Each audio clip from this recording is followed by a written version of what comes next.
All right, this is the end. We're not making any more videos on covenants. No more 4-hour videos discussing things. This is it. I'm putting this out there. The word of God has landed. Ian Hazzikostas has spoken at length about covenants, and it's up to you. Take it or leave it. But this is seemingly where we're at here for Shadowlands. So, covenants are the centerpiece of Shadowlands and have been the subject of passionate discourse across the community over the past week, which has been mirrored by discussion and debate within our team. Honestly, I think that's undersold. I would be very I think everybody should understand that a lot of the reason why development goes a certain way is because there's internal debate and discussion too. It's not just there's not just one person making this game. I hate when people say that, but it's very important to understand that. I got to meet a lot of people who were involved in the project, and I was actually surprised just how many people I met, and that's probably a fraction of it. So it's pretty nuts. There's a lot of people involved in this. Anyway, from the system's first conception, selecting a covenant was crafted to be a weighty decision, shaping a character's abilities, cosmetic rewards, and access to endgame story arcs and sanctum systems. A weighty decision, almost by definition, comes with some amount of stress, whether anxiety about making the wrong choice or just evaluating various pros and cons and wishing there was a way to get the best out of all the worlds. So, right, I mean, that's it. End of the video. Thanks for watching. See you in the next one. That's basically it, right? People don't understand that. That's all that needs to be said here. You know what I mean? This is the intention. I've been talking about this for weeks now. It's obvious. He goes on to talk about it further, but it's pretty clear that there's a lot of people who just don't understand what the system is. Their expectations don't match the system, and they want it to be something it's not. It's not going to be what you want, unfortunately. So instead, you should change what you're thinking about the system to match what the reality is. I actually just had this comment unfold a couple hours ago about somebody saying, I said, when the perception meets fact and they don't align, what should happen? The person said the fact should change to meet the perception. That's the opposite of what happens when you're creating a video game for millions of different people to play. You change the perception. It's a community issue. It's always been that way. And I'm glad to see he's got some really good things to bring up here. So let's keep reading. Anyway, in designing the system, we've done what we can to minimize the burden of regret. Those measures should be fully enabled by next week's beta release. While picking a covenant at the end of your journey to max level is a weighty choice, it is not a permanent one. So there was one comment on that video where somebody thought it was literally a permanent choice, and like a class, you'd have to delete your character and start over. Obviously, that's not the case. In case you're still not aware of that. Anyway, if you find that for whatever the reason you are unhappy with your initial covenant pick at 60, you need only to return to Oribos and can immediately switch to a different one. So that's interesting. I didn't know it was going to be that easy. To switch literally from any of the 4 is just press a button, I guess. So that's cool. Now, if you later wish to rejoin a covenant that you have left, that is slightly more involved. There's a path to redemption consisting of a series of 2 weekly quests to atone for breaking your vow and to rededicate yourself to that covenant's cause. These quests are now available for testing in beta. They're still being tuned, but the intent is they are largely ceremonial rather than feeling like an arduous grind. So it's interesting because, these words kind of don't match up. They're talking about 2 weekly quests. From what I can understand, that means you have to spend 2 weeks on this. Maybe that's not the case. Maybe it means that you can do them within 1 week, and if you don't, they reset in some way. But I doubt it. It probably means it takes 2 full weeks to do this. And then, later it says an arduous grind. Well, I think a lot of people in the game don't look at 2 weeks as something other than an arduous grind, regardless of how little effort is involved. Even if it's literally just press one button and then wait 7 days. I don't think anybody really wants that. And the bigger question is, if you did this on a Sunday, do you now only have 9 days, right? The reset and then the next 7 days. Is that enough? I don't know. I don't know what their goals are here. We'll find out more when we know exactly what's required. But I definitely am not a fan of this 2 week. I would rather the opposite, honestly. I'd rather it be an arduous grind, something that serious players can do in 1 day, grind a ton of something, turn it in, and that's that. Or maybe a mix of both. Maybe 1 weekly with if you can get a lot done in that 1 weekly, it takes out the second weekly. That would be my goal. But regardless, we'll see. We don't know what that is yet. Anyway, we have also taken steps to ensure that a player who switches Covenant, as well as one who reaches max level later in the expansion, never feels permanently behind as a result. This is a really big thing that got brought up in the video that we read. And I say that it was the main reason why I knew that people were not going to be satisfied with the system anyway, because if you did have the capability of switching often, you'd constantly be behind on Renown. So you'd literally be switching from one covenant to a weaker version of the best one, and you just keep, you'd never catch up. But here's how they're planning to handle that. Renown measures the strength of a player's connection to their covenant and is the main vehicle for unlocking additional soulbind powers and various covenant perks and rewards. Players primarily earn renown via weekly quests to gather anima from across the Shadowlands and to rescue souls from the maw and restore them to their rightful place in the covenant. If a player has missed any of those quests, however, they will find they can earn renown directly through a range of activities such as dungeons, world quests, PvP until they're finally caught up. That's amazing. Honestly, I'm really interested in that. I don't know how readily I will fall behind on a character that I care about. How important this stuff actually is, even for alts. But the fact that, when dungeons get mentioned, I do a lot of dungeons. I love the concept, how echoes worked. I hope that that's what they're after there. So in short, a player who regrets their covenant choice and who wants to change their mind should be able to do so straightforwardly at any point during the expansion, and will be able to reach a state with no long-term drawbacks or disadvantages compared to someone who has been in that covenant all along. So what you should take away from this is that you can switch whenever you want. It's just you're not going to get... the problem is, what happens when you dedicate to switching? Do you have no covenant for 2 weeks? Or are you still in the other covenant? That's the question. Are you literally no covenant for 2 weeks? Because that's not going to work. I don't know. I'm sure they have a plan for that too. But I don't. We'll have to see the system. All I know is you can switch whenever you want. It's going to take a while for it to register, basically. If it's not, a ton of effort, maybe some people will like that. For me, I would like it flipped. But I don't really plan on switching covenants because I'm able to make a decision that I can live with. So anyway, we've also heard from many players who, rather than being worried, okay, this is where it gets interesting.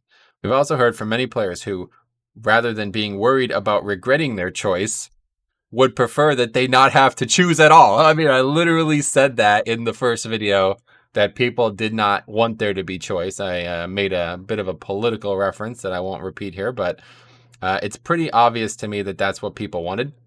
I can't highlight this enough. These people would prefer there not to be a choice. They have advocated that we offer a way to switch among the various active abilities offered by covenants without friction. And we talked a lot about when there is no friction, there's a lot less, let's say, readily available criticism for your decision. But when there is a lot of friction, the decision can be criticized, but not fairly. So I do think, again, this is obviously what the system was always wanting, and I totally agree with it. So anyway, these covenant systems are thoroughly intertwined. Now, this is really well said, and I definitely wish I thought of this sooner because that could have really put the debate to bed. But listen to this here. Covenant abilities are often modified by covenant-specific conduits and soulbinds. Most of these soulbinds are in turn are unlocked through covenant-specific narrative campaigns. Granting access to one of these without the other would lead to an incomplete or confusing result. And that's putting it mildly. It would not work. I mean, it doesn't work. You can't have the soulbinds for Night Fae and be a Kyrian covenant. It doesn't work. That does not function, okay? And it's pretty obvious when you say it, when it's said out loud, but I don't think anybody's thinking about that. In fact, there's this post that's coordinated by some Reddit groups or something like that, that's listing the inaccuracies of the balance of all 4 covenant abilities. First of all, they're basing it on just the main ability, which is that's nothing compared to the overall scope of it. They're literally not even considering the second ability, which I don't know how that's even possible. I mean, that's an intangible part of the covenant. But then they're not even mentioning the soulbinds or even the covenant, the conduit specific one. So it's well, that's a lot of the importance there. To be trying to break it down like that is just ignorance to me. You're okay, we have to keep making this argument, otherwise we're going to lose traction. So just keep railroading the same argument. It's you're not learning from your own argument. Anyway. Granting access to one of these without the others would lead to an incomplete or confusing result. In short, pulling on that thread, I'm not going to read that, would unravel the entire fabric of the system. Even so, we would embrace the work required to rebuild the covenant system along those lines if we agreed that it would be an improvement, but we ultimately do not share that view. So what I thought they should do is rebuild it. So, that was my suggestion. It was basically just start over, find a different way for soul binds to work. I was thinking more like a communal soul bind, like these characters aren't actually related to the Covenant, because to be honest, a lot of them don't seem like they are. It doesn't really make a lot of sense, some of these characters. I don't know who they, like that Duke, that Mad Duke guy, like how the hell is he related to the, I don't know. It doesn't make a lot of sense to me. It feels like it's kind of just forced in there. So I said there's no reason that some of these soul binds wouldn't work for other Covenants if you just approach it differently. But anyway, they're not doing that because they ultimately do not share that this is an improvement, the idea that this would be an improvement. And even though I think it would be an improvement for sure, and there's still going to be a lot of problems with the Covenant system because they're not doing this, it's good that they know what they want from the system. It's good that they're communicating it. And more so, it's just too late. Like, there's no way they can do that now, 7 weeks in. It's just way too late. This conversation started way too late. People were focusing on the wrong things for way too far.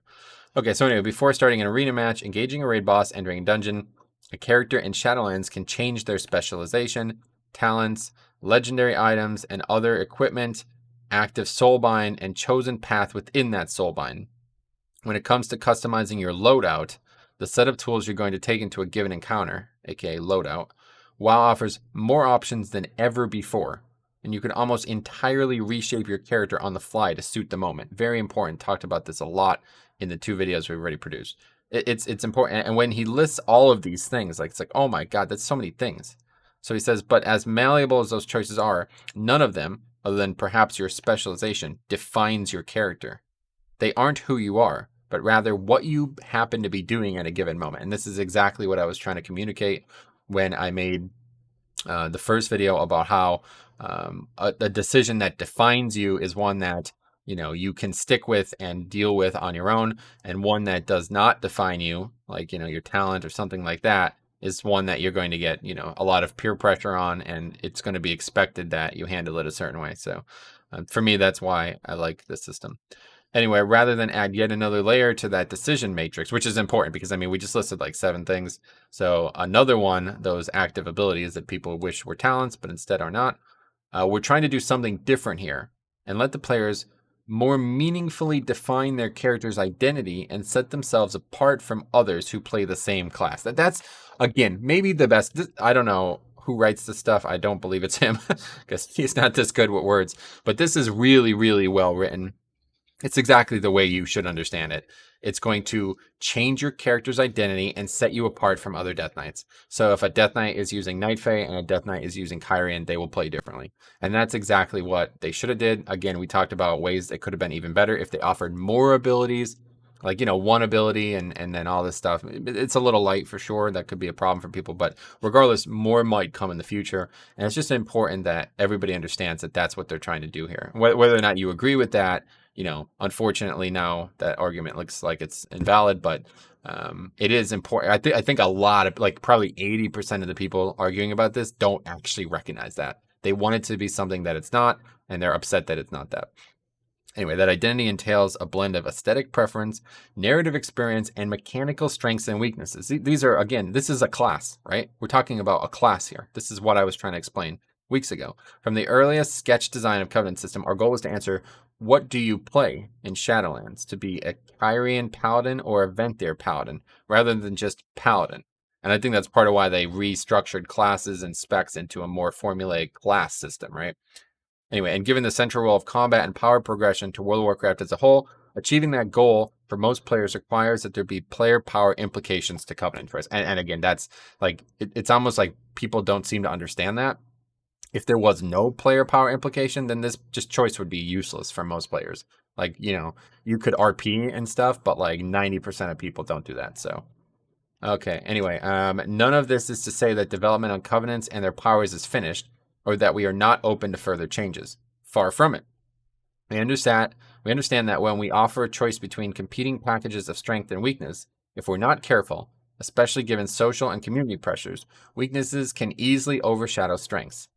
The satisfaction of having an edge in one type of content does not make up for the frustration of being excluded entirely from participation in others. And this is just mostly placating. I mean, this is just not true, because the content isn't tuned high enough for this to ever matter. If you're being excluded, it's just by idiots. And we've talked about this. He's not going to say that, you know, but that's the facts. Like, to be excluded from a 15 because you have the wrong covenant, that's just, if that happens, it doesn't matter because the person's an idiot the content's not hard enough for it to matter. So it's just important that people recognize that. Anyway, while tearing down the entire system may seem to some like the simplest way to avoid the pitfall, that's actually what I said, so I wonder if he's talking directly to me. Anyway, we're committed to working with the community to ensure that players feel viable regardless of their Covenant choice. And that's like what needs to be talked about now. Okay, so put down the pitchforks, just chill out for a minute and start figuring out ways to make all of these Covenant options have a niche, okay? I just finished what I've called my Pokemon game that I've been making for like 3 years now. And that's the main thing that I wanted in that game, is that you can choose a variety of different things that should all be equally strong. I hated the vanilla Pokemon approach where this one Pokemon is just objectively worse than the others. It's obvious to me that that's a bad design, right? Like if you're talking about long-term replayability, it doesn't work. But I need help, making that a reality in my game because I don't know enough about all the different Pokemon species. I don't know what their niches would be. So this is where the community comes in for WoW, as much as it would be for my game. You're meant to now work together to help make it like, so one of these abilities has a niche, one of these abilities has like, strengths and weaknesses here, and not just like this whole nonsense where this is just objectively bad. Nobody should ever pick this, and if you do pick it, you're an idiot. Because that's already what the discussion is turning into. Obviously, there's a lot of freaking people who barely even like, I mean, it's kind of embarrassing how people like put more stock into math when they don't even really play the character they're using the math on. But it's definitely something that we as a community have to work over. We can't continue to let that be an issue. You cannot let like an imperfect math simulation that's going to get iterated 1,000 times over the next 2 years be the reason you make a choice in this video game. It's just not important enough. It's not tuned to be important enough. And it's just doing yourself a disservice, doing the whole game a disservice. A game that's always about social community and interaction with others. You're letting that decision be completely almost just made for you. It's really, really bad for everybody. So please, instead of, like for me, I already know exactly what my feedback would be on all 4 covenants because I've thought about them all directly. I know exactly what I would like out of all of them. And if one isn't strong numerically, that can be tuned. But like to redesign them, that's something that like I have to have a clear like thought process. You know what I mean? It's like, okay, well, why does the Kyrian one not work for Blood DK? You know what I mean? And I think a lot of people are thinking on the wrong line there. Anyway, if you really want to go Kyrian on your rogue, but can't justify it because every guide says that the Necrolord Serrated Bones is too good to pass up, or if an otherwise appealing covenant has benefits that seem irrelevant in PvP, those are exactly the sorts of imbalance we want to fix, and your feedback is essential to that process. In the coming weeks, we'll be doing numerical tuning, making changes to underlying ability designs when needed, and potentially leveraging covenant-specific conduits if a covenant needs some targeted shoring up to ensure that they're viable in a particular type of content. As our combat team shifts its focus primarily to tuning, we'll be rolling those changes to our beta service ASAP. This is it.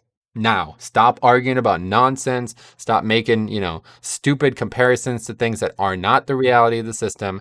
You have the facts in front of you now, spoken from the guy who is in charge of it. This is the system. You want to make it the best it can be? Then let's talk about how to do that. If you want to just continue to try to force them to change the video game because you don't like it, best of luck. I don't know what else to say.